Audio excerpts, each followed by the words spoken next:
Did I hear that right? You're ready for the next exciting, thrilling chapter of David Walliams' Gangster Granny. Now, listen. You have some questions to answer with complete sentences. Capital and a period. I know it's crazy. Every sentence starts with a capital and ends with a period. You can do this. Pay attention. We're going to find out some mystery and wonder today. Chapter 4, Mystery and Wonder.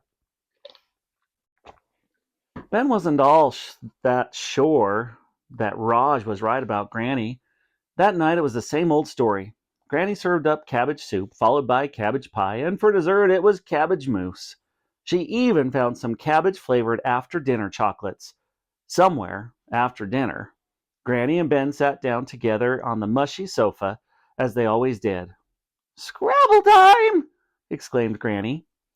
Cabbage-flavored chocolates are not as nice as they sound, and they don't sound that nice. Great, thought Ben.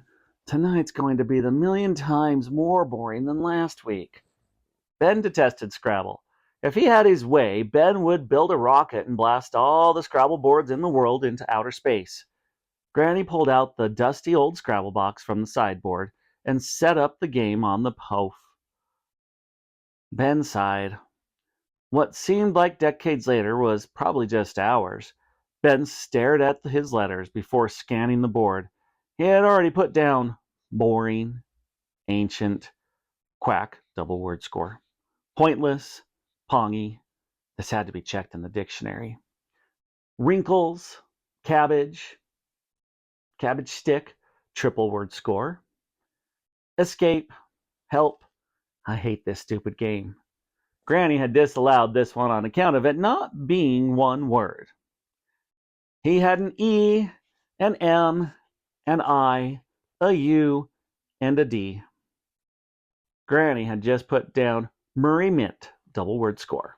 So Ben used the T at the end to form the word tedium.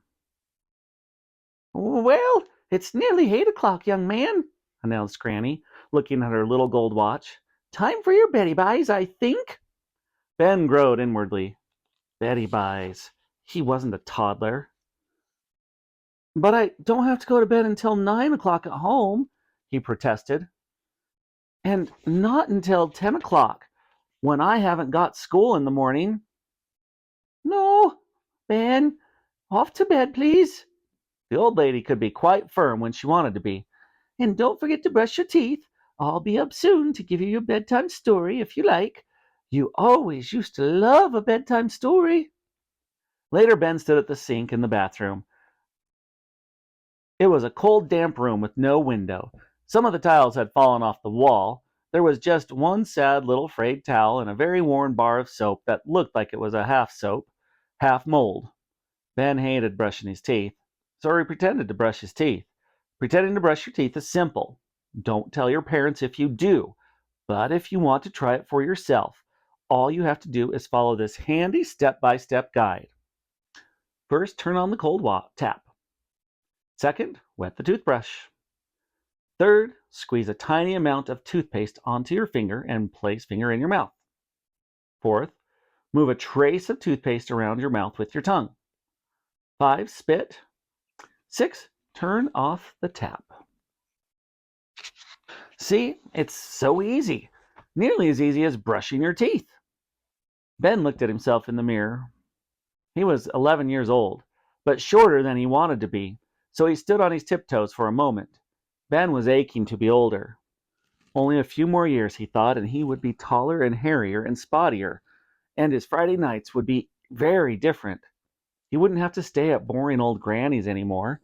Instead, Ben would be able to do all the thrilling things the older kids in the town did on Friday nights. Hang around with a gang of friends outside the off license, waiting for someone to tell you off. Or, alternatively, sit at the bus stop with some girls in tracksuits and chew gum and never actually get on a bus. Yes, a world of mystery and wonder awaited him. However, for now, even though it was still light outside, he could hear boys in the nearby park playing football. It was time for Ben to go to sleep, in a hard little bed in a damp little room in his granny's run-down little bungalow. that smelled of cabbage. Not just a bit, a lot. Sighing, Ben got under the covers. Just then, Granny gently opened the door to his bedroom.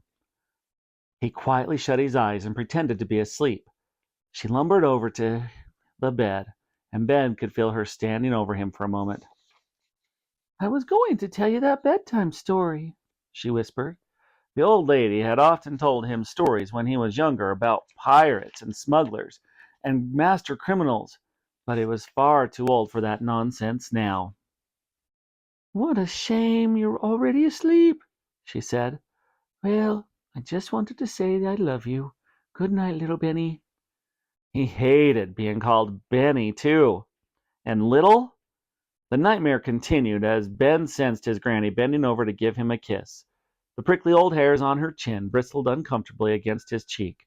Then he heard the familiar rhythmic quacking sound as her bum squeaked with every step. She squeaked her way back to the door and closed it behind her, sealing in the smell. "That's it," thought Ben. "I have to escape." And maybe you'll be sealed in with those awful smells as well. All right, guys, it's time for you to do your part. Your job with the Gangster Granny is to go in and answer those questions with complete sentences. We'll see you tomorrow for Chapter 5, A Little Broken.